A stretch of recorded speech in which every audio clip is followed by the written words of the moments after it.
Il y a des personnes qui, en longueur de temps, font des choses, mais ne s'en aperçoivent pas que ce qu'elles font n'est pas bon. Il y a des personnes que lorsqu'il y a des choses qui arrivent, d'accord, elles ne s'aperçoivent pas également que ces choses ne sont pas bonnes pour elles. Je prends le cas de la mort. Ok, quelqu'un qui a été vendu aux femmes là. Quand quelqu'un est vendu aux femmes là, avant d'aller garder son corps à la morgue, il y a des choses qu'il faut faire dessus. Par exemple, je vous dis, il faut déjà chercher du sel germe. Prenez les tubercules de manioc, vous pilez dans un mortier, vous mélangez avec du sel germe. Vous ajoutez de l'eau, pas de l'eau tiède, de l'eau froide même de préférence. D'accord? Mélangez ça bien. Vous lavez le corps de la personne avec. Sans l'essuie, vous l'habillez. Et quand vous arrivez à la morgue, vous devez dire au morguier de le conserver ainsi. D'accord? Vous ne la prenez pas son travail, mais c'est comme ça que vous devez procéder pour que la chose soit véritablement bien faite. Le jour que vous allez pour retirer, vous devez aller avec de l'huile rouge. Vous devez passer ça sur son corps. Je ne vous conseille pas beaucoup de mettre de l'huile rouge sur son corps avant, mais faites après. Parce que vous pouvez mettre avant et que malheureusement, il a été victime d'une liquidation de niveau 2. Ça fait en sorte que, à ce moment-là, son âme et son corps n'ont pas encore été détectables du point de vue spirituel pour être disposés à quitter, pour aller dans l'au-delà, dans ce monde, dans un autre pays et tout.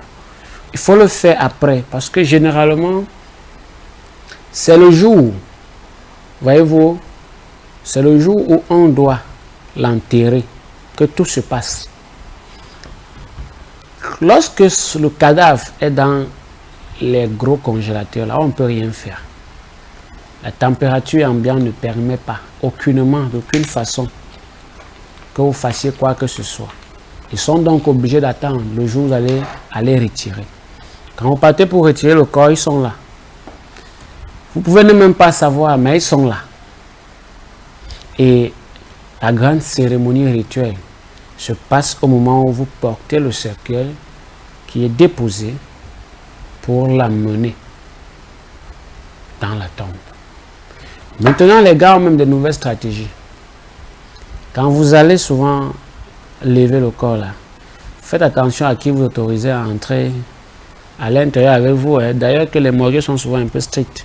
Faites très attention parce que là-bas aussi, il peut amener certaines choses dont je ne vais pas évoquer, d'accord, qui peut induire dans les oreilles, ok, dans les narines, ou ouvrir la bouche, mettre à l'intérieur, ou frotter sur le sexe de la personne si jamais il a la possibilité de le faire, pour pouvoir garder son corps en captivité permanente jusqu'à ce que le rituel qu'ils doivent commettre dans leur acte sanctuaire se fasse commettre. Faites très attention. C'est pourquoi aussi, quand quelqu'un a été vendu, quand il décède, les habits qu'il est décédé avec, vous ne devez jamais les jeter.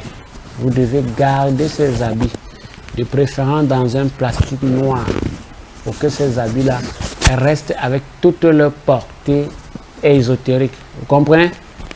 Que ça garde toute sa puissance mystique. C'est avec ces habits-là que vous allez pouvoir faire ce qu'on appelle le rituel de retour, le rituel de rupture et le rituel d'expédition à l'envoyeur. Et ça repart le trouver. Vous devez faire hyper attention dans les rituels. C'est factuel. D'accord? Et aujourd'hui, vous allez remarquer avec moi que il y a des personnes même qui font des choses et s'en aperçoivent seulement quand le temps est passé. Ça veut dire quoi? Vous êtes dans votre position. Il y a donc des choses qui vous arrivent de manière régulière. Il y a des choses que vous faites de manière quotidienne. Mais vous ne faites pas les efforts de faire ces choses-là avec la bonne attitude. D'accord? Vous faites plutôt les efforts de le faire de manière très négative. C'est dangereux. C'est dangereux parce que vous êtes en train de vous disloquer en fait. Vous séparez vos énergies d'une autre possibilité d'intégrer le macrocosme qui est la partie générale de l'univers, c'est-à-dire le grand tout. Et ce n'est pas bien de disloquer ces énergies. D'accord? Ce n'est pas bien. Et il faut faire attention aux pratiques de sorcellerie. À vous qui êtes constamment dans ces choses-là, faites très attention. Parce que la sorcellerie, c'est un niveau d'application que si tu n'es pas prêt, n'y entre même pas. Parce qu'en allant là-bas, malheur à celui qui confond le vêtement de la loi pour de la loi. Oui, je le dis comme ça pour que vous compreniez. Malheur à celui qui confond le vêtement de la loi pour de la loi. Et puis, lorsque vous êtes en difficulté, lorsque vous sentez qu'il n'est pas concevable, lorsque vous constatez que les choses qui se passent d'une certaine manière, les choses qui se font d'une certaine manière, alors faites très attention, d'accord, à ce que vous faites. Faites très attention à un certain nombre de choses qui se passent avec vous. C'est beaucoup factuel, c'est important. Ok? Alors, prenons le cas des envoûtements. Vous avez remarqué qu'il y a des personnes que tout ce qu'elles font, ça ne marche pas. Elles sont même des initiés. Ces personnes, par exemple, on les a initiées dans des pratiques traditionnelles, voire même ésotériques. Mais tout ce qu'elles font, ça ne marche pas. Parce qu'elles sont envoûtées. Ça, c'est l'envoûtement de niveau 4. Les envoûtements de niveau 4 vous empêchent même de vivifier votre potentiel énergétique. C'est pour ça que, à longueur de temps, les gens qui ont des problèmes dans le couple, dans le foyer, les gens qui ont les problèmes au niveau du job, et les gens qui ont les problèmes d'impuissance de manière générale, c'est parce que ceux-ci sont victimes des envoûtements. Comment?